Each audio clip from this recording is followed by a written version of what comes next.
President Trump is warning that taking Tylenol while pregnant can lead to neurological problems in babies. He is basing his warning on the findings of some of the nation's top medical institutions, as well as the drug manufacturer itself. So naturally, pregnant liberal women are filming themselves guzzling the over-the-counter drug. I'm Michael Knowles. This is The Michael Knowles Show.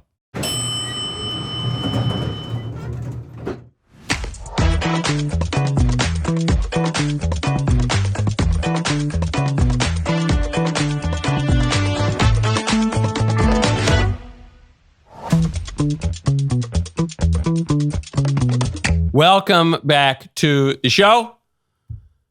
The second Trump assassin, remember it's confusing, it was the first Trump assassin who barely missed, actually hit Trump in the air and then he got his head blown off in Pennsylvania. Then there was a second Trump assassin. He was just found guilty and tried to stab himself in the neck in the courtroom. We'll get to that in one moment. First though, I want to tell you about Birch Gold.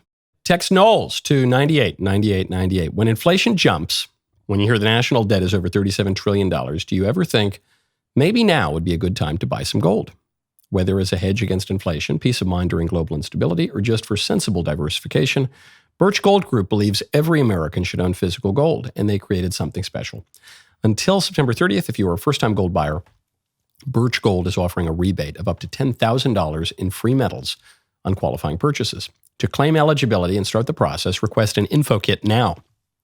Just text Knowles, KNWLES, to 989898. Plus, Birch Gold can help you roll an existing IRA or 401k into an IRA in gold, and you are still eligible for a rebate in free metals of up to $10,000.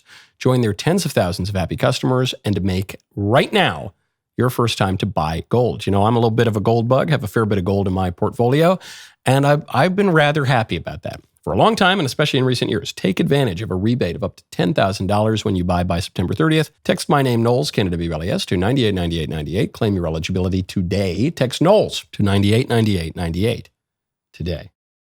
These liberal women, they are very upset that President Trump has told them not to have Tylenol while pregnant. So now they are guzzling Tylenol. If President Trump said, hey, don't drink gasoline while you're pregnant, these women would hop in their minivans. They would drive to the nearest Shell station. They would ask for the leaded gasoline, take the pump, and pour it down their throats. That is how much they hate Trump and instinctively respond negatively to anything he says. This was part of a broader public health push. So it wasn't only about Tylenol. We'll get to the Tylenol. Here is what Trump had to say about vaccines, about early childhood, about the findings of his Health and Human Services Department. And hepatitis B is sexually transmitted. There's no reason to give a baby that's almost just born hepatitis B. So I would say wait till the baby is 12 years old and formed and take hepatitis B. And I think if you do those things, it's going to be a whole different, it's going to be a revolution in a positive sense in the country. Okay, there have been questions for many years about the extraordinary increase in the number of vaccines that we give kids at younger and younger ages, including, and I've talked about it on this show before, when your kid is born, the nurses will come in and they'll say, hey, we want to give your kid the hepatitis B vaccine.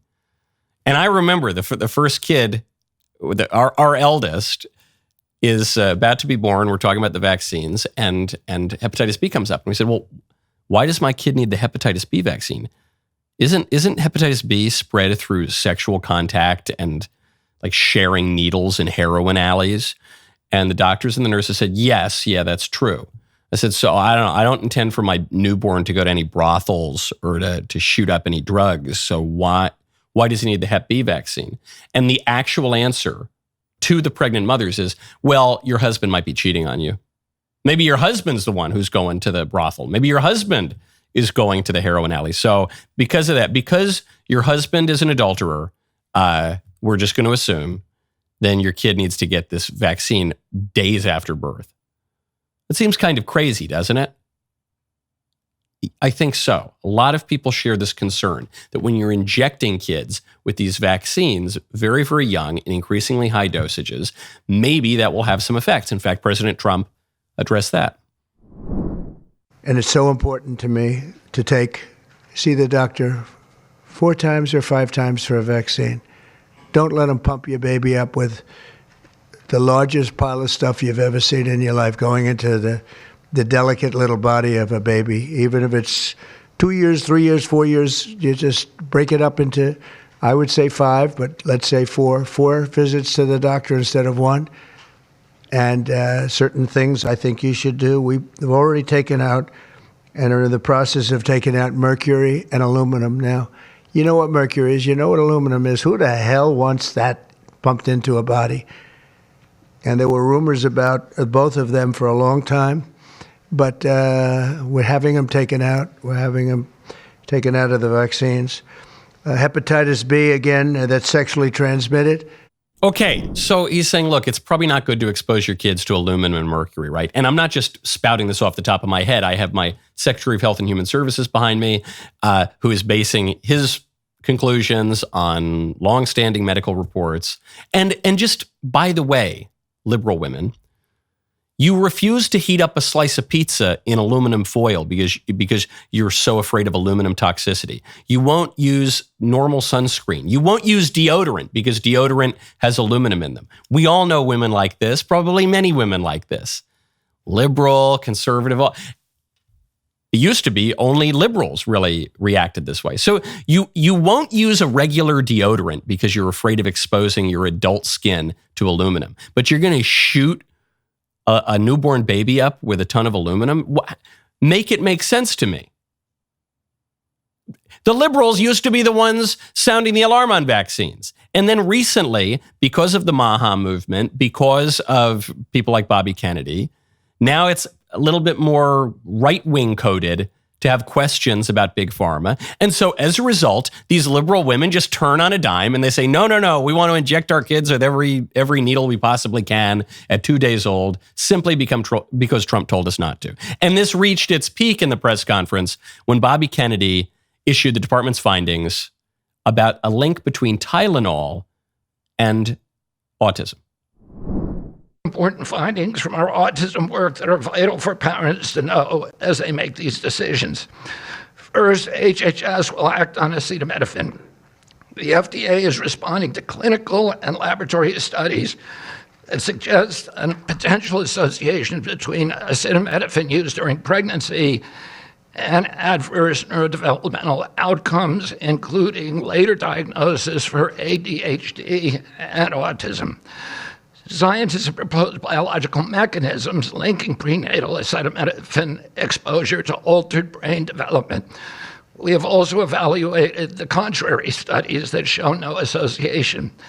Today, the FDA will issue a physician's notice about the risk of acetaminophen during pregnancy and begin the process to initiate a safety label change. This is what set the libs off. And there are these women now. Do we have videos of it? Do we have videos of the women just guzzling Tylenol on TikTok in order to stick it? Yeah, what do we got? So we got a woman dancing around with her very pregnant belly, and she's got multiple bottles of Tylenol on the counter, and she's filming herself taking the Tylenol because the Trump administration said that it might be bad for babies. This is the party that celebrates murdering babies in the womb, so it's no surprise, but this is pretty extreme. You hate Trump so much that you are potentially going to alter the neurological development of your child just to stick it to him, just to get a few likes on TikTok. This is pretty sick stuff. What did Bobby Kennedy say? He said there are multiple studies which show a neurological detriment because of prenatal acetaminophen. And so we've evaluated those studies. We've evaluated the other studies that show no link, and the FDA is going to be releasing its recommendations soon. This is as balanced as it gets. This is as scientific as it gets. And these women, because it's Kennedy, who they used to like, but now they don't like because he works for Trump, because it's Trump, they're willing to risk scrambling up their baby's brains just to stick it to him once on TikTok. Based on what? I'm trying to think of the most charitable read of what these women are doing. Is it just that they're saying, well, Kennedy is wrong, Trump is wrong? We've taken Tylenol during pregnancy for a long time, and so they're wrong, and it's totally fine. These women, I think, would have taken, what was that drug called in the 60s? Thalidomide? I'm sure I'm mispronouncing it. Do you remember? There's this drug from the 60s that was a sleeping pill. It was considered an alternative to barbiturates back when all these Americans were pill popping.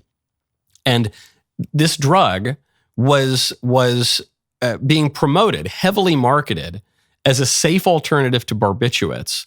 And it caused all of these terrible deformities in babies.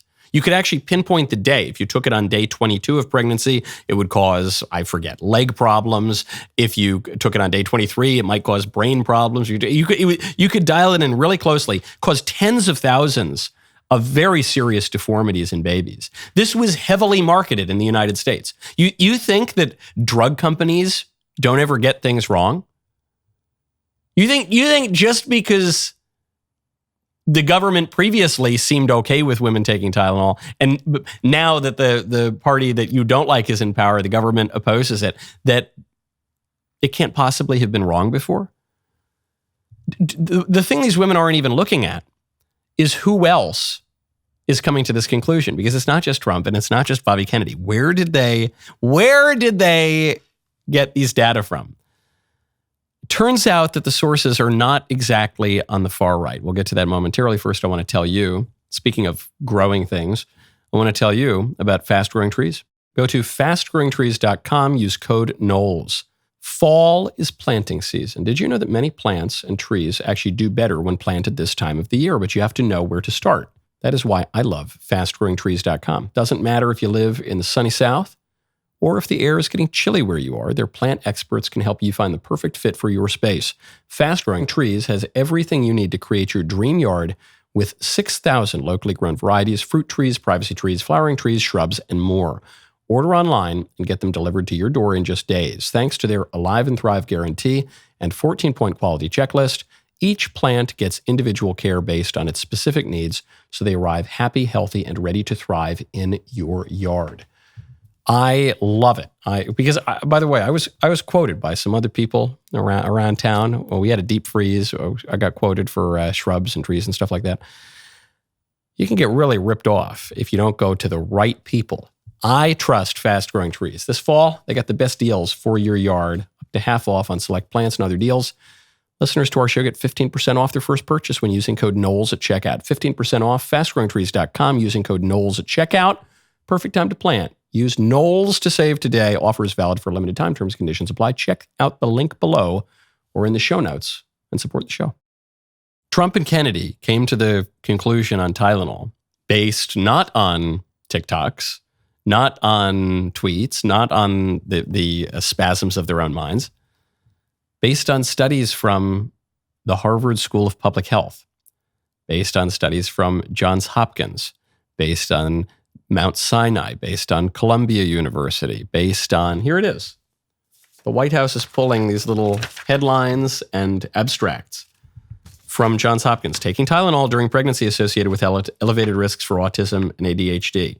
Harvard, using acetaminophen during pregnancy may increase children's autism and ADHD risk. This is August 20th, 2025.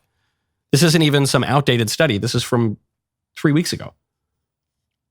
Mount Sinai, same thing. Columbia, same thing.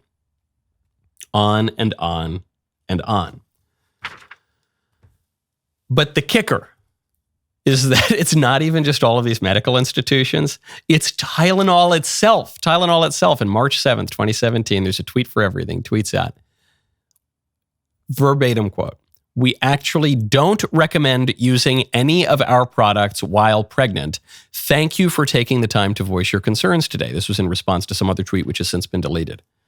There's the full sentence. We actually don't recommend using any of our products while pregnant. President of the United States, Secretary of Health and Human Services, all of the top medical institutions in the country, and the drug manufacturer itself all say, hey, ladies, maybe don't take Tylenol when you're pregnant. And these liberal pregnant women say, well, sorry, unfortunately, Trump also told us not to. And if Trump told us not to pull hand grenades and then eat them, we would have to do that. If Trump says yes, we say no. If Trump says hi, we say low. If Trump says goodbye, we say hello. Okay. The problem for the liberals right now is not their medical illiteracy. It's not their over-reliance on science or insufficient deference to science. It's not any of that. It's that they believe their own caricature of Trump. That's what this is about. They have created this caricature in their minds that Trump is a complete buffoon, a total idiot. He does not listen to the advice of experts. He's not even really the president. He's not receiving good information. He's not. They believe that. That's a character that has been promoted by the late night so-called comedians and by the liberal media. And so they believe that. When in reality, whether you like Trump or not, he's a pretty serious guy. He's been very, very successful. He's excelled in multiple industries. He won the highest office in the land on his first real go at anything in politics. He is surrounded by not only the top experts in the world, but the most powerful and influential people of all political parties across the globe. He's not a total kook, okay? And anyone with eyes and whose mind hasn't been totally poisoned by the serious public health threat of Trump derangement syndrome can see that. You can disagree with him. You might not like him. You might say that his rhetoric is inflammatory. You might say any of these things. He's a serious person. And you deny that fact to your own political peril, because it is the constant underestimation of Trump that has led him to win the presidency on at least 2 occasions and to dominate American politics for 10 years. And that is leading you to potentially give your kids brain damage because you hate him so much. Now, speaking of people who seem to have brain damage because of their hatred of Trump, Jimmy Kimmel. Jimmy Kimmel was fired. He was canceled. He was at least suspended for telling an egregious lie about the murder of Charlie Kirk. He said on his show that the shooter was a MAGA Republican. He said, I'm saying the words imprecisely, but the point was, he said, these Republicans have been doing everything they can to try to say that the shooter was not one of them. That's what he said. In other words, the assassin was a right-wing MAGA Republican, which was a lie. It was an egregious lie. It flew in the face of all of the available evidence. Everything we knew about this person, from the engravings on the bullets to the texts that he sent to his trans furry boyfriend, showed that he was not on the right, he was on the left. And as a result, he was suspended. He was suspended after the ABC affiliates, which air his show, pulled his program. And after the chairman of the FCC said, we got to look into this. This is really bad stuff. The FCC, which exists to regulate the broadcast networks. But after the audience rebelled, after the affiliate said we don't want him anymore, ABC suspended him. ABC then reinstated him. They said, okay, Jimmy Kimmel's going to get his job back. But this is, again, the liberals believing their own nonsense. The liberals really believed that the reason Jimmy Kimmel went off air is because the chairman of the FCC was trying to censor him and threaten free speech. That was the narrative they went with. That wasn't true. And anyone who had a fair assessment of the situation knew it wasn't true, but that's really what they thought. So they thought that all that had to happen was ABC says, okay, Jimmy Kimmel, you get your job back, and that's a big win for free speech, and Jimmy Kimmel's back. But that's not what happened. The audience turned on him for his egregious lie. It's not that they turned on him even for a joke. It was a lie. He came to a punchline later about something else, and you can call that a joke if you like. But the first part, that the shooter was a MAGA Republican, had nothing to do with comedy. It was purely a lie. That's why the audience turned on him. That's why the affiliates took him off. So ABC can say, okay, you get your job back. The affiliates, we find out, are still going to keep him off the air. And the affiliates include a number of different companies, including Sinclair, which owns 38 ABC affiliates. And now we learn Nexstar will also keep Jimmy Kimmel on ice. Nexstar has 30 ABC affiliates. So that's not all of them. That's not even most of them. There are about 250 ABC affiliates in total. That means that 27% of the affiliates for the Jimmy Kimmel Show are gone. Jimmy Kimmel already had insanely low ratings. He was being paid $15, $16 million a year, massive staff, massive operating budget to get insanely low ratings for anything, but especially for a broadcast comedy show. And now, on top of that, he had a really small number of viewers in the Prime demo that actually buys products that the advertisers want. On top of that now, 27% of the places that are going to air you are gone. So he's not really uncanceled. What is really happening is he is being given an opportunity to persuade Nexstar and Sinclair, to persuade the audience that Nexstar and Sinclair serve, that he should be aired on their stations again. That's what he's being given potentially a second chance to get his show back, to actually get a second chance. And then the question became, what's he going to do with it? According to reporting from Politico, Jimmy Kimmel initially was going to double down the next night on his lie. He didn't have a next night to double down on. So then the question is he going to suck up to the affiliates, suck up to the audience, come clean, or is he going to double down, in which case he'll definitely lose the show? He showed us last night with this teary-eyed tribute to Charlie's widow, Erika. A moment over the weekend, a very beautiful moment. I don't know if you saw this. On Sunday, Erika Kirk forgave the man who shot her husband. She forgave him. That is an example we should follow. Yeah. If you believe in the teachings of Jesus, as I do, there it was. That's it. A selfless act of grace, forgiveness from a grieving widow. It touched me deeply. And I hope it touches many. And if there's anything we should take from this tragedy to carry forward, I hope it can be that. Oh, yeah? Yeah, is that right, Jimmy? Jimmy Kimmel, tears pouring down his face. Those tears brought to you, by the way, by Sinclair and Nexstar. What is he? That's nice that he says something nice about Erika Kirk. But what is he saying? Let's examine what he's actually saying. He's saying there was this moment where Erika Kirk forgave an unrepentant monster. Just forgave him, which is true. That is beautiful grace.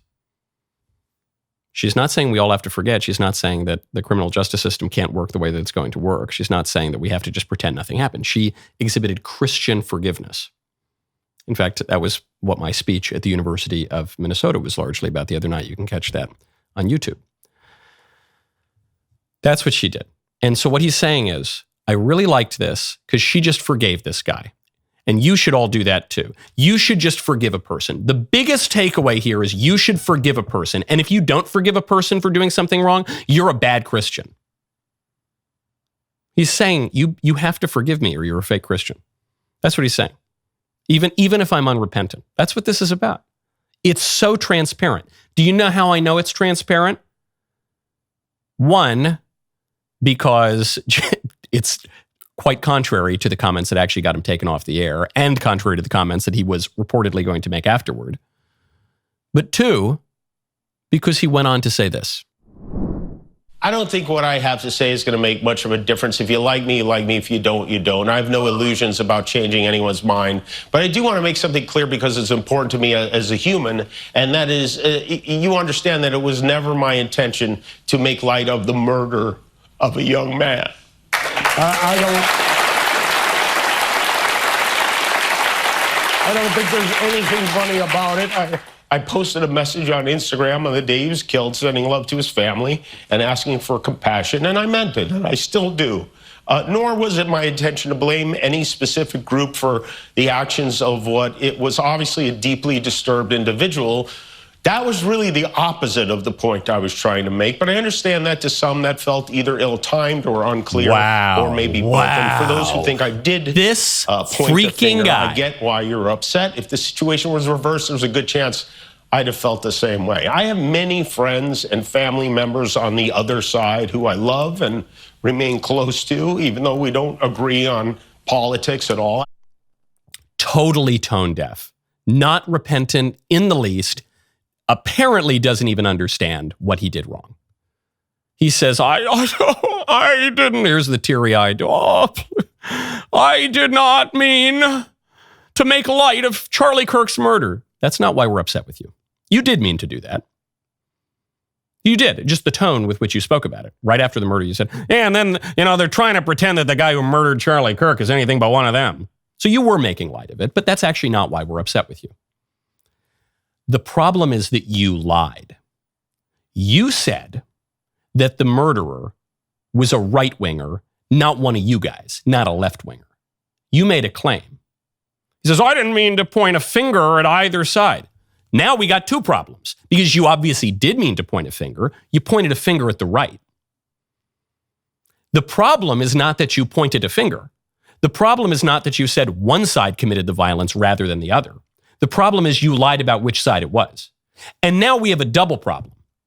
The second problem is that you are saying that it's really neither side. It's just a disturbed individual. That isn't true. He was a leftist. He was expressing left-wing views. He expressed them on the bullets. He expressed them in the text messages to his trans furry boyfriend.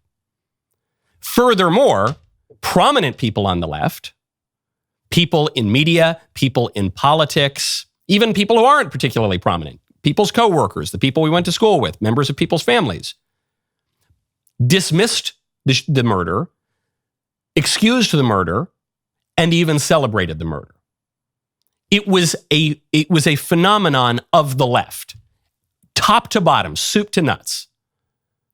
You lied about which side it was, and you're still lying about which side it was. You're still lying. You have the gall to go on air, sort of on air, because a lot of people aren't even airing your stupid show. You have the gall to go on air the next night and lie about what you did. Say, I didn't really point fingers. I didn't. Yes, you did. And then to say, really, it's not either side. It's an individual. No, it's the left. You lied. Admit it. Admit it. A message to any executives at Nexstar and Sinclair, not that I have to tell you, but if you're watching this show, not good enough. Not good enough at all. Now, I want to be clear here. I want there to be a little caveat to this. I'm glad that Jimmy Kimmel is crying on television. I'm glad that he's groveling. I don't believe him. I don't think he's sincere. I think it's actually quite clear that he's not sincere. He's either not sincere or he has nothing going on between his ears and he has no idea what this is even about. But I like that he's going on TV. I like that he's groveling. I like that he's doing a little dance for us. Keep dancing. This is not good enough. You need to take responsibility for what you did, for your actual transgression. You need to admit the truth that is contrary to your lie, namely that the shooter was a leftist. And you need to beg forgiveness. You need to dance. I want you to dance, Jimmy Kimmel. You came out there and you did a little soft shoe to audition for Sinclair and Nexstar and for their audience. You did. You did your best little soft shoe routine, your little Bojangles dance. Keep dancing. Dance harder. Dance, you monkey. I want you to dance. That's what I want to see. We can forgive you as a matter of Christian charity. We can pray for you. I'm sure there are many Christians who are praying for you. We should pray for you because you got a lot of problems. But you don't get to keep your $16 million and you don't get to keep all of your affiliates and you don't get to keep your stupid show if you're going to behave this way. The consequences will continue until behavior improves. There's a little sign here that the behavior might be improving. There's a little sign, the crocodile tears. Hypocrisy is the tribute vice pays to virtue. I'll take them. We're going to need more of them. And we're going to need you to speak too. And we're going to need you to admit what you did wrong. Or the consequences will continue. Good luck doing your show when 27% of your affiliates are gone. Good luck. Good luck, buddy.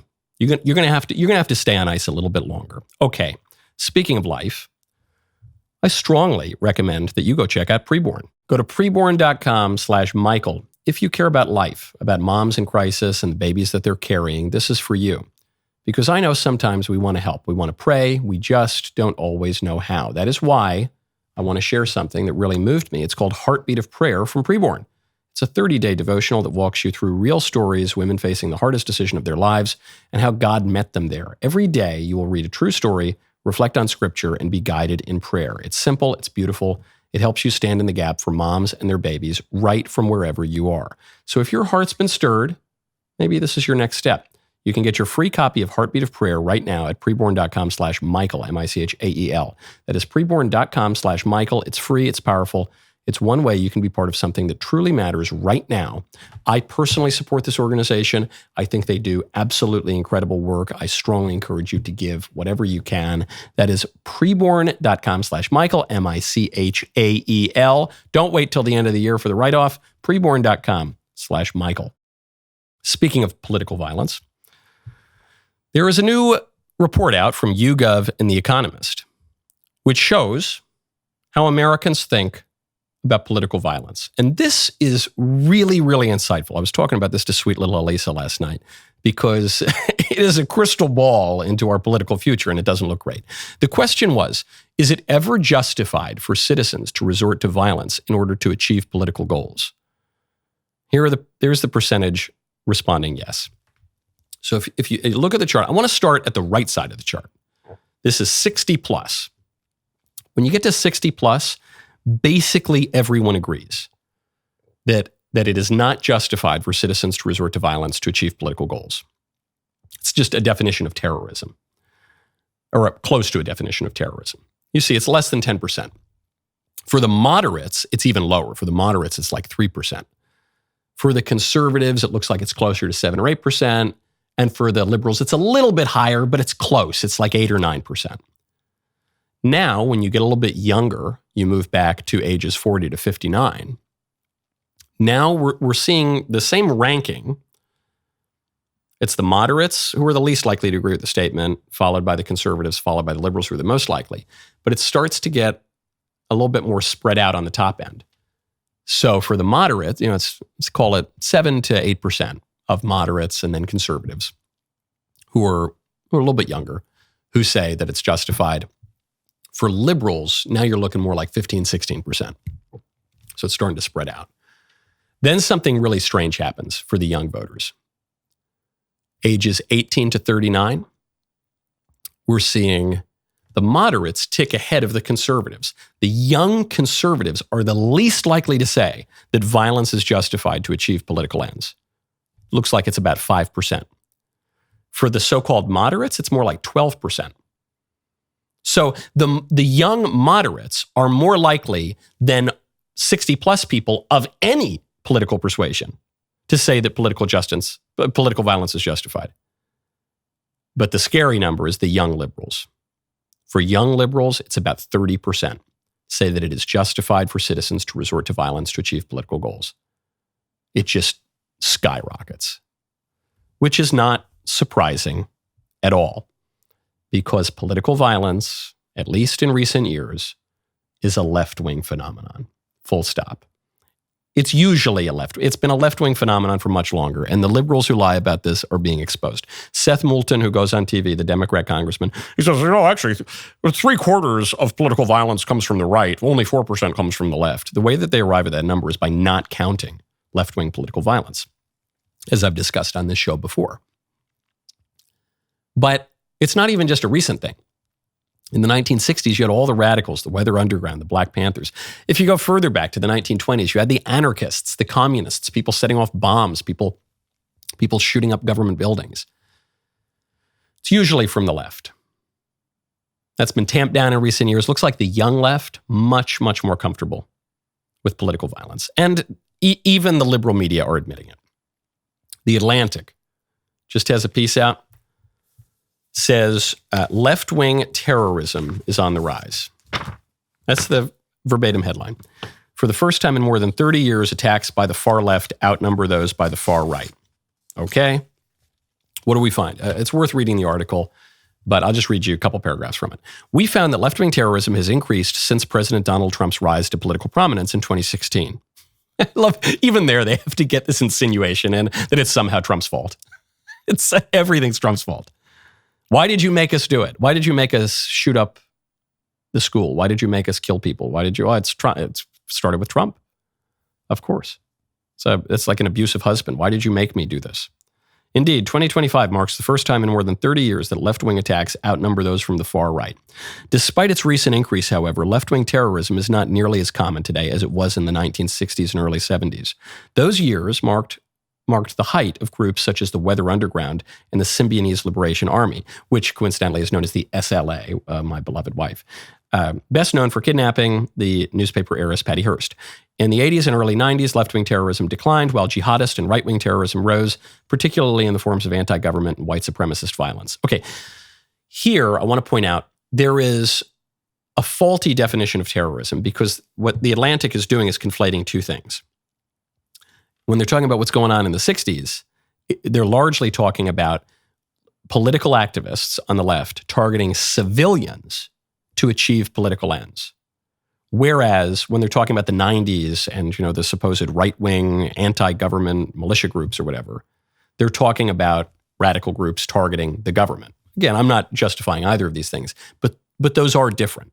And I think a more precise definition of terrorism is not targeting armies, it's not targeting even governments, it's targeting civilians in the furtherance of political ends. And to conflate, kidnapping and murdering civilians with, a bunch of eccentric people in Waco or Ruby Ridge or something like that, the government moves in on themselves. I think that's a kind of a dishonest comparison. Nevertheless, it goes on. The year 2016 was a turning point for left-wing terrorism, even as right-wing incidents remained much more common. Trump's political ascent and the expansion of the MAGA movement seemed to have re-energized left-wing violent extremism, which accounted for 37 incidents from 2016 to 2024, most of them motivated by either anti-government or partisan sentiment. By July 4th of this year, far-left extremists had already been responsible for 5 terrorist attacks and plots, putting 2025 on pace to be the left's most violent year in more than 3 decades. And by the way, I want to see the data here. I'm skeptical that those numbers even include all of the incidents. To just use one example that I happen to be involved with, the Antifa attack at the University of Pittsburgh. Was that involved? I don't know. We haven't even seen the data. But even without seeing the data, a left-wing publication is admitting, yeah, terrorism is a left-wing phenomenon now in America. Yeah. Even without seeing the data, even with this, I think, weighted definition of terrorism, the left, we can all admit, is the party of terror right now. By the way, this doesn't include Charlie's assassination. They say that in The Atlantic. They say we're not even counting Charlie's assassination. There was a report, it's breaking now, there's not much information on it. There was shooting at an ICE facility, an immigrations and customs enforcement facility. I don't want to say anything about it because we really don't have the details. And unlike people like Jimmy Kimmel, I would like to convey the truth when it comes to these matters. So we'll cover that more tomorrow. But it's not all that surprising, is it? Okay, now speaking of left-wing terror, some good news. The second would-be Trump assassin was just found guilty, and he did not react well to the verdict. We'll get to that in one moment. First, my favorite comment yesterday is from Trishy Downs. Why wouldn't Brigitte Macron just do a DNA test? It seems a lot more reasonable and less intrusive than photographic evidence. This is absurd. She said, her side said they're going to present both photographic and scientific evidence to prove womanhood. And as I pointed out on the show, this is no mark. I'm sure she's a lovely lady in her own way. But we don't need to see proof of sex for any world leaders or their spouses. We just don't. I don't need that. We don't need that. Okay. Everyone involved needs to settle this case so that we don't see the photographic evidence. In terms of the scientific evidence, I don't know. Maybe there's a blood test or something like that too. But no photos, please. No photos. Okay. The second would-be Trump assassin. He was the one at the golf course who had a rifle. He was trying to murder Trump on the golf course. He was just found guilty on all counts. And when the verdict came in, he tried to stab himself in the neck with a pen. Didn't work. I don't really have much more to say about that story other than I think a lot of people have forgotten that there was a second Trump assassination attempt. Some people have forgotten that there was a first Trump assassination attempt that would have succeeded had Trump not inexplicably turned his head at the very last moment, jerked his head about 20 degrees so that only his ear was hit with the bullet. This is something that I think the past couple of weeks have shown and put into stark relief. Without a miracle, without the extraordinary intervention of that immigration chart that Trump turned his head to see, and I think most people would say without a kind of a supernatural intervention, Trump would have been killed. It would have been aired on national television. He would have been murdered on a stage in Pennsylvania. And we don't even have to imagine what that would have looked like, because we all had to see what that looked like quite recently. In any case, this assassin tried to kill himself and it didn't work. So he's going to have to face justice for his crimes with no sign that the left-wing terror is stopping anytime soon. Speaking of threats to Trump, this was real nasty. President Trump went to the UN yesterday, and there's a lot of great stuff from this UN appearance.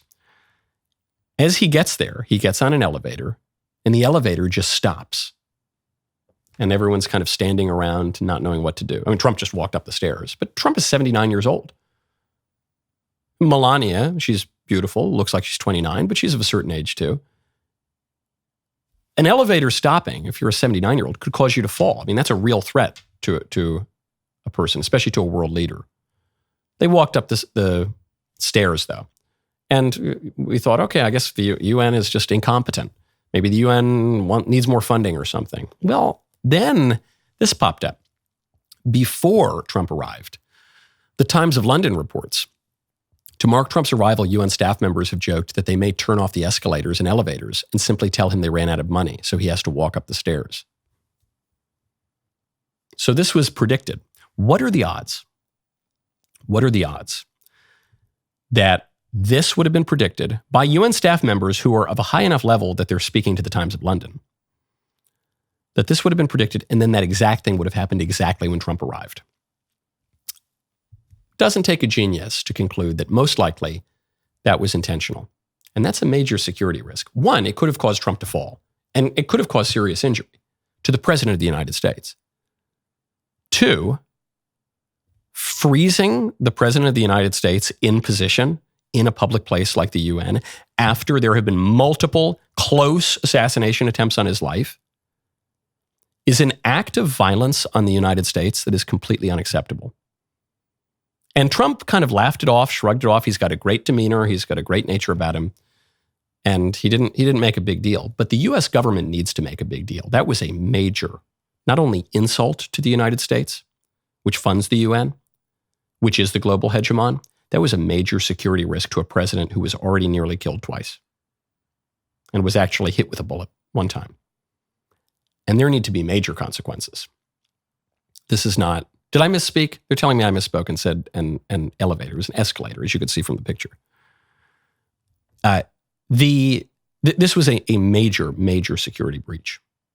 And some low-level staffer should not take the blame for this. There need to be serious consequences, up to and including potentially just dismantling the whole stupid thing.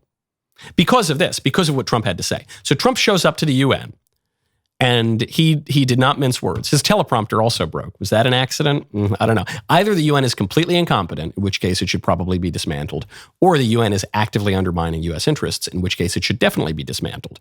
The UN, which was formed in large part with the backing of the United States, but specifically with the backing of a communist who infiltrated the State Department, that would be Al Jarhis, who was found out by Whittaker Chambers and Richard Nixon, and they never forgave Richard Nixon for doing so. In any case, I digress. Here's what President Trump had to say about the UN's perfidy. In Western countries and their borders. In 2024, the UN budgeted $372 million in cash assistance to support an estimated 624,000 migrants journeying into the United States. Think of that. The UN is supporting people that are illegally coming into the United States, and then we have to get them out. The UN also provided food, shelter, transportation, and debit cards to illegal aliens. Can you believe that? Wow. On the way to infiltrate our southern border. Millions of people came through that southern border. Just a year ago, millions and millions of people were pouring in, 25 million altogether over the 4 years of the incompetent Biden administration. And now we have it stopped, totally stopped. In fact, they're not even coming anymore because they know they can't get through. But what took place is totally unacceptable. The UN is supposed to stop invasions, not create them and not finance them. What is the UN for? What is the purpose of the UN? I am not one of these people who just says, oh, it's a total waste of money and you need to get rid of the UN because it's a waste of money. or because it's just a waste of time, or because America has no interest in the rest of the world. I don't think that. I recognize that America is the global hegemon. I have the same sense of the phrase America first as President Trump does, which is not merely a national sense, but an imperial sense, which is why Trump wants to buy Greenland and invade Canada. We're the global hegemon, like it or not. There's no question about it. So we can use certain instruments to advance U.S. interests around the world. But that's what they're for. That's what the UN is for, as far as the United States is concerned. It's not there because it has any particular power in and of itself. It's not there because we're going to pretend that all the STAN countries are somehow as important and powerful as the United States. It's not there because we think we're going to sing Kumbaya with China and Russia. That's not what it's there for. It exists and is seated in New York City in the United States for us in order to advance U.S. interests around the world. If the UN is not doing that, then the UN either needs to be seriously reformed, or if it's beyond reform, it needs to be destroyed. We pay for 22% of its ordinary operating budget.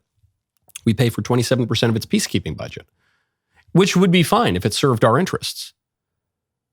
But if it's not serving our interests, then we need to think seriously about that investment. And if it's actively undermining our interests, if it is funding illegal foreigners to pour into our country and create security risks and drains on our resources and crime in our streets, furthermore, if the United Nations is going to personally imperil the President of the United States, then it needs to be bulldozed and a Trump condominium needs to go up in its place. Simple as. I'm feeling a little saucy this morning.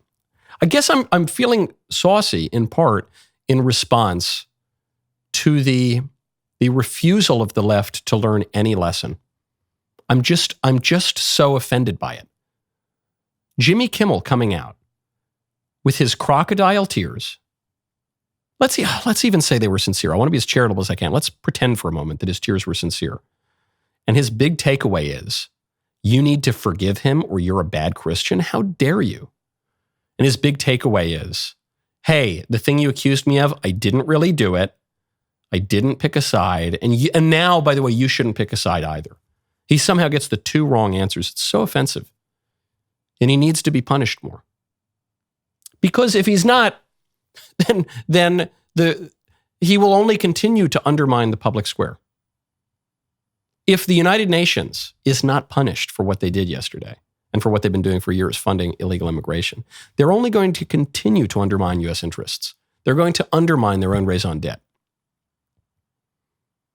We're in a bad place. We want to get back to a good place. Our enemies, I don't think, really want to get back to a good place, but we would like to. And some of us think we can just skip to that. We can close our eyes and wish and hope and just wishcast. Believe that by doing nothing and pretending that the left is not doing what it's doing, that we can arrive at that nice flourishing place of the free exchange of ideas and happy clappy song. But there's an intermediary step, which is you need to bring the other people along with you. There have to be consequences. We need to incentivize the consequences. That is to say, that if Jimmy Kimmel keeps dancing and admits that he's wrong and does the things he's supposed to do, then maybe he can have his show back. If the United Nations seriously reforms, if the United Nations fires a bunch of people, but more importantly, seriously reforms, then they get to keep their 22% operating budget, 27% of their peacekeeping budget. And if they don't, they got to go away. They have to leave public. They can go to private life. All the UN workers, they can go work some private job. Jimmy Kimmel can go work some private job. He can go retire somewhere. But I think we've had enough. I think we've just had enough, and we realize that it is urgent to reassert order, lest things continue to spiral out of control. When the Atlantic is admitting that the left is engaging in an increasing pattern of terrorism, you know the threat is serious. The rest of the show continues now. You do not want to miss it. Become a member. Use code Knowles, KNWLES at checkout for 2 months free on all annual plans.